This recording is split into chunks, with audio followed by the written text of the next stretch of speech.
Audio or white? Mic check 1, 2, 3, 4, 5, 6, 7, 8, 9, 10.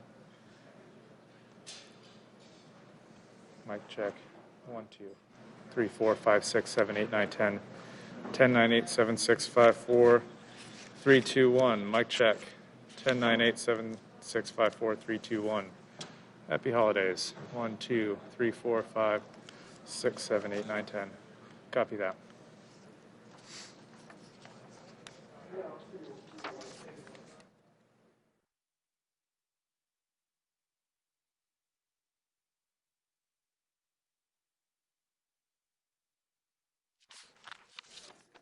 Let me know when you need that contest.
I heard there was a sighting of a sleigh in Santa Claus. He's been circling around to see what it's going to do. Folks, good afternoon. Actually, it's still morning. Good morning.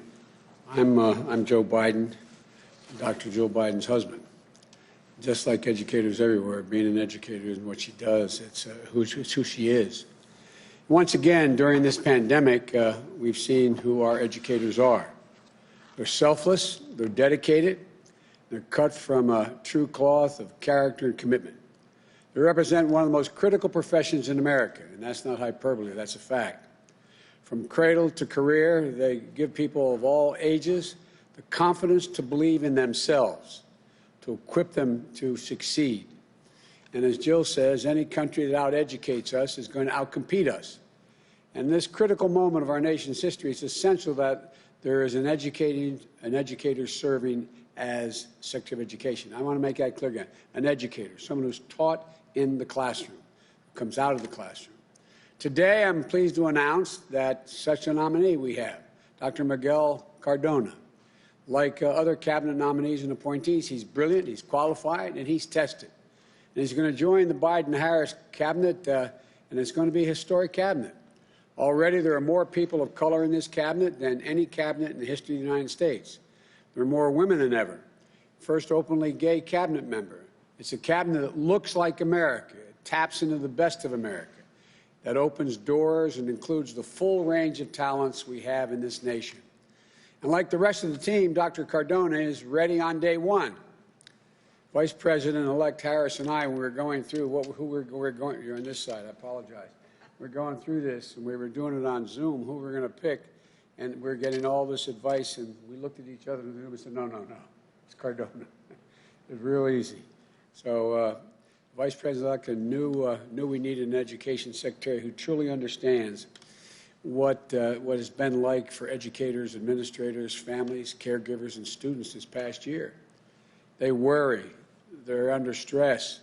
They stretch local budgets that have left educators out of work. There's mixed signals from the White House that have left more confusion than calm. And they left so many parents and schools feeling like they're on their own. But we also need someone who knows what it's like, what it takes to get through this crisis. Reopening schools safely will be a national priority for the Biden-Harris administration. Early next year, I will put forward before the Congress our plan as to what comes next. But I assure you it includes funding to keep educators on the job, just like we did during the Recovery Act. And it saved 400,000 education jobs and the future of millions of children. It also includes asking Congress to provide funding needed so we can achieve the ambitious but doable goal of safely opening a majority of our schools by the end of our first 100 days. We can do this if states and cities put strong public health measures in place that we can all follow. For example, in our first 100 days, I'll be asking all Americans to mask up for 100 days. We'll require masks in federal buildings, interstate travel, and the like, and on trains, where I have the authority to insist that happen. We've also been talking to governors and mayors and county executives of both parties to try to do the same in their cities and their states. We can do it if we get schools, districts, communities, and states the clear guidance and the resources they need for so many things that aren't in their already tight budgets. They need funding for testing to help people reopen schools, more funding for transportation so students can maintain social distancing on school buses. There's a need for school buildings for additional cleaning services, protective equipment, ventilation systems. But to lead the national effort requires an education secretary, with the skills to partner with educators across the country, in states, localities, and tribal nations, and all across, students and families as well. It also requires someone who understands the need to prevent the pandemic from further exacerbating the inequities in our education system that represents a compounding problem we're having. They hold back children. They hold back educators. They hold back our country from fulfilling its potential. Take remote learning. How can it be in America that parents must drive to a parking lot of a coffee shop or a library for Wi-Fi that they can't afford at home, so their children can sit in the car, participate in class, and do their homework over the net. This gap of broadband technology and the opportunity could some kids cost them a full year or more of learning. That's unacceptable in the United States of America. We need to act now, but it's only just a start. We need some of the experience to help us build back better with the Biden-Harris education plan. We need to make sure that every child in this nation has access to a good education regardless of their zip code. I know you're probably tired of me saying that, but it's critically important. I've been saying it for over a year. Regardless of any disability. That's why my plan triples funding for Title I schools, which serve the highest number of children from low-income families. We need to make sure every child will have access to high-quality universal pre-K. I'm not talking about daycare. I'm talking about universal pre-K. That is starting at age 3, 4. We need to finally pay teachers what they deserve. The work they do is of extreme national importance, and their salary should reflect that. But they can't do it alone. So we're going to make an unprecedented investment to double the number of school psychologists, counselors, nurses, and social workers in our schools. When trained professionals are helping care for students' mental health and behavioral needs, along with concerns around things like housing and food, it frees up educators to focus on teaching and the other critical work that teachers do in the classroom. We'll make sure students with disabilities have the support to succeed by fully funding the Individuals with Disabilities Education Act. We're going to upgrade school infrastructures to make sure classrooms are safe, build schools that are hubs of innovation and cutting-edge learning. We know that in the 21st century, 12 years of schooling is not enough, and that young people are getting crushed by the burden of student debt. Under the legislation we're going to be proposing, we're going to have a number of policies to provide affordable higher education to alleviate that financial burden. This includes anyone being able to get into community college will be able to go there for free. Public colleges and universities will be tuition-free for families earning less than $125,000. We're going to cut student loan payments in half by using those income-based payments. You know, if you're making $25,000 or less per year, you won't owe a dime of payment or interest while you're only at that level. If you make more than that, you only pay a small percentage of your income in order to be able to pay off your debt. Our legislative plan also means that if you choose to go into public service, whether you're a teacher, a paramedic, counseling victims of domestic violence, or whatever else, it's only right that our country wipe out your student debt altogether over time. It includes forgiving debt for undergraduate public tuition if you're earning less than $125,000 a year. It means immediately forgiving $10,000 in student debt in the midst of this economic crisis. We'll also invest more than $70 billion in historic black colleges, universities, and minority-serving institutions to help prepare these graduates, like our Vice President-elect, for good-paying jobs and industries of the future. There's so much we can do, so much, and we can afford to do it. We can build an economy that eases the financial burden of the caregiving crisis. Make sure working families don't pay more than 7% of their income on child care for their young children. And like we did during the Obama-Biden administration, we can combat campus sexual assault under Title IX, something the Trump administration and the current Secretary of Education have only undermined.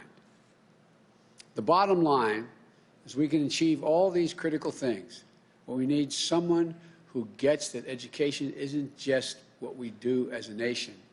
It's who we are. It's who we are. It's the reason why we were one of the first nations in the world to have universal education. It was the reason why we got propelled in the 20th century to begin to lead the world economically. And that person who understands this, I'm proud to announce, is former Secretary of Education now, I'm talking about his existing job. Actually, it's not called education, but anyway. The Secretary of Education we nominate is Dr. Miguel Cardona, fourth grade public school teacher, the youngest principal in the state of Connecticut, first official Latino to serve as the Education Commissioner I started to call him a Secretary of Education, Education Commissioner. Dr. Cardona rose up the ranks to become an assistant superintendent in the same school district he attended as an English learner student, the same district where he was born in public housing. The son and grandson of parents and grandparents who moved from Puerto Rico in search of new opportunities. He made it a point of taking new teachers on tours of his district's neighborhoods, the wealthy blocks where students grew up with every resource they needed to get ahead, and the blocks where families were struggling to get by, where a new calculator or a nutritious breakfast weren't a given. He understands that the deep roots of inequity that exist as a source of our persistent opportunities gaps. He understands the transformative power that comes from investing in public education. In our conversations, Dr. Cardona talked about how public education was the great equalizer. It gave him a chance to reach the dream his parents and grandparents had for him, a place where a high school teacher inspired him to be an educator. Public education that helped Miguel become one of the first in his family to go to college, the first to earn a doctorate. And with that preparation and grounding, Dr. Cardona has brought his heart, his knowledge, and his passion for education to bear on behalf of the students across Connecticut. And when that pandemic struck, he was ready. He helped secure more than 140,000 laptops, more than 40,000 internet connections for students who lacked them. Because of him, Connecticut became the first state in the nation to ensure that every single public school student was equipped to engage in remote learning regardless of family income. As the months passed, he followed health guidance and he got the funding and the resources to provide masks and plexiglass and testing so schools could reopen and operate safely. That's the vision, resolve, and initiative. They're all going to help us contain this pandemic and reopen our schools safely and build back better. And it's a standard of care that comes from having taught in a classroom. That comes from a hardworking family who found their way in America through public education. It comes from someone who knows from his core that our nation's children are the kite strings that lift our national ambitions aloft. He is a Secretary of Education for this moment. I thank him and his family for accepting this call to serve. We could not do this without them or him. To the career staff of the Department of Education, you'll have a fantastic and trusted leader who will help you carry out the department's mission with honor and integrity, the honor and integrity of an educator. And to the American people, to educators, families, caregivers, and students, help is on the way. I wish all of you a Merry Christmas and a happy holiday. May God bless you all and may God protect our troops. Now I'm going to turn you over to the next Secretary of Education, Dr. Miguel Cardona.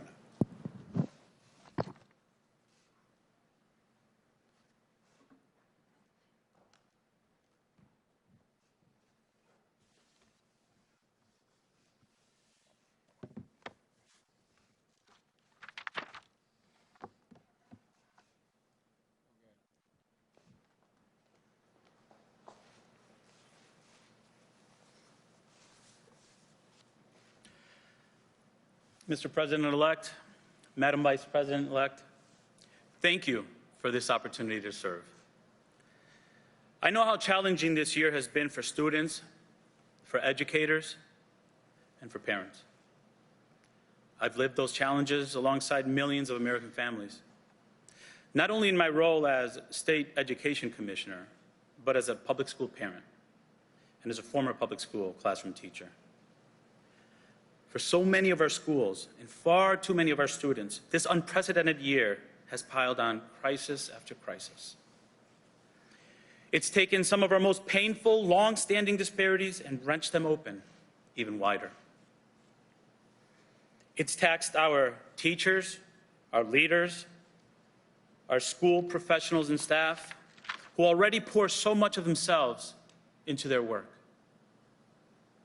It's taxed families struggling to adapt to new routines as they balance the stress, pain, and loss that this year has given. It has taxed young adults trying to chase their dreams to advance their education beyond high school and carve out their place in the economy of tomorrow. And it has stolen time from our children, who've lost something sacred and irreplaceable this year, despite the heroic efforts of so many of our nation's educators. Though we are beginning to see some light at the end of the tunnel, we also know that this crisis is ongoing, that we will carry its impacts for years to come, and that the problems and inequities that have plagued our educational system since long before COVID will still be with us even after the virus is gone. So it's our responsibility, it's our privilege to take this moment and to do the most American thing imaginable, to forge opportunity out of crisis, to draw on our resolve, our ingenuity, and our tireless optimism as a people, and build something better than we've ever had before. That's the choice Americans make every day. It's a choice that defines us as Americans. It's the choice my grandparents made. Abelino and Maria de la Paz Cardona and Hermana Muniz Rosa, when they made their way from Aguada, Puerto Rico, for new opportunities in Connecticut. I'm proud to say I was born at the Yale Acres housing projects. That's where my parents, Hector and Sarah Cardona, instilled early on the importance of hard work, service to community, and education. I was blessed to attend the public schools in my hometown of Meriden, Connecticut, where I was able to expand my horizons and become the first in my family to graduate college and become a teacher, a principal, and assistant superintendent in the same community that gave me so much. That is the power of America. And I, being bilingual and bicultural, am as American as apple pie and rice and beans. For me, education was the great equalizer. But for too many students, your zip code and your skin color remain the best predictor of the opportunities you'll have in your lifetime. We've allowed what the educational scholar Pedro Noguera calls the normalization of failure to hold back too many of America's children. For far too long, we've allowed students to graduate from high school without any idea of how to meaningfully engage in the workforce, while good-paying, high-skilled, technical, and trade jobs go unfilled. For far too long, we've spent money on interventions and Band-Aids to address disparities, instead of laying a wide, strong foundation of quality, universal early childhood education and quality social and emotional supports for all of our learners. For far too long, we've let college become inaccessible to too many Americans for reasons that have nothing to do with their aptitude or aspirations, and everything to do with cost burdens and, unfortunately, an internalized culture of low expectations for some. For far too long, we've worked in silos, failing to share our breakthroughs and our successes in education. We need schools to be places of innovation, knowing that this country was built on innovation. And for far too long, the teaching profession has been kicked around and not given the respect it deserves. It shouldn't take a pandemic for us to realize how important teachers are for this country. There are no shortages of challenges ahead, no shortage of problems for us to solve. But by the same token, there are countless opportunities for us to seize. We must embrace the opportunity to reimagine education and build it back better. We must evolve it to meet the needs of our students. There's a saying in Spanish that we say, en la unión está la fuerza. We gain strength from joining together. In that spirit, I look forward to sitting at the table with educators, parents, caregivers, students, advocates, state, local, and tribal leaders. There's no higher duty for a nation than to build better paths, better futures for the next generation to explore. For too many students, public education in America has been a flor pálida, a wilted rose, neglected, in need of care. We must be the master gardeners who cultivate it, who work every day to preserve its beauty and its purpose. I'm grateful for the chance to take on this responsibility, and I'm grateful to my own children. Miguel Jr., or as we call him, Angelito, to my daughter, Celine, and to my wife and best friend, Marissa, herself a middle school, family school liaison. And I'm grateful for the trust you've placed in me, Mr. President-elect and Madam Vice President-elect. I look forward to getting to work on behalf of America's children and the families and the communities and the nation they will grow up to inherit and lead. Thank you.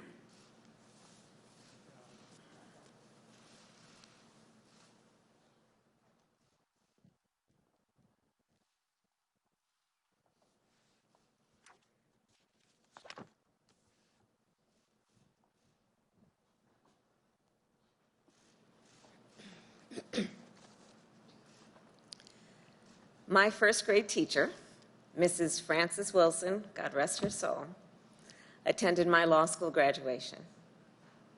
She taught our first grade class with 2 teachers' aides and 22 students in the classroom. And she instilled in me a deep belief in the importance and significance of public education that I carry with me to this day. If we are going to fulfill our country's promise, we must be dedicated to a strong public education system. We must value it, we must strengthen it, and we must invest in it. Because one of the most important gifts a society can give its young people is the gift of a world-class education.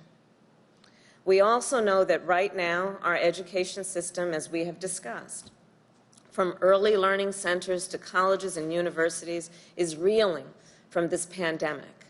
Parents and educators are being stretched to their limits, and so are the cafeteria workers and the bus drivers and custodians and nurses who normally keep our schools running.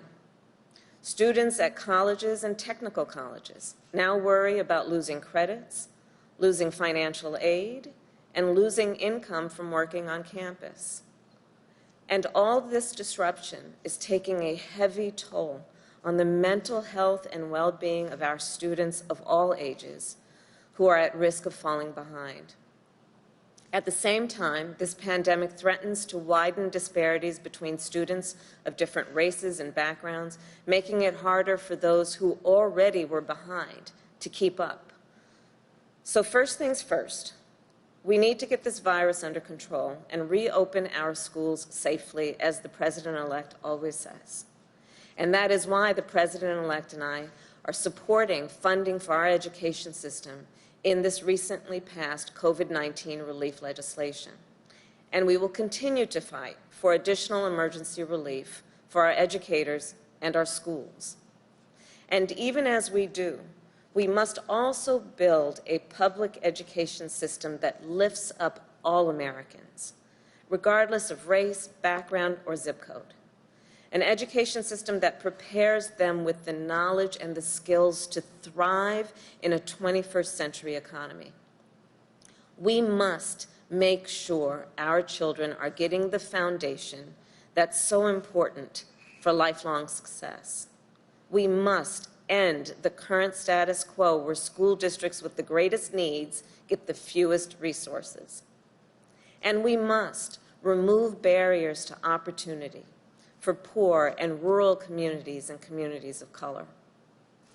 The leader that we have announced today will help us do that and unlock the power of an education for all Americans. Dr. Miguel Cardona is not only a seasoned public servant, he is also a former public school teacher and administrator with the experience in the classroom. and he knows what our students, teachers, and schools need to be successful. He has dedicated his career to fighting for our children and dedicated his career to investing in their capacity. And he has a deep belief in the power of a world-class education to help every child everywhere overcome barriers of race, gender, or income to reach their God-given potential. Dr. Cardona represents the very best of our nation, and he is the kind of leader America's students, educators, and families deserve. I've always believed that government has three principal functions: public health, public safety, and public education. Over the course of the past few weeks, we have announced remarkable leaders who will help contain this pandemic and keep the American people safe and secure.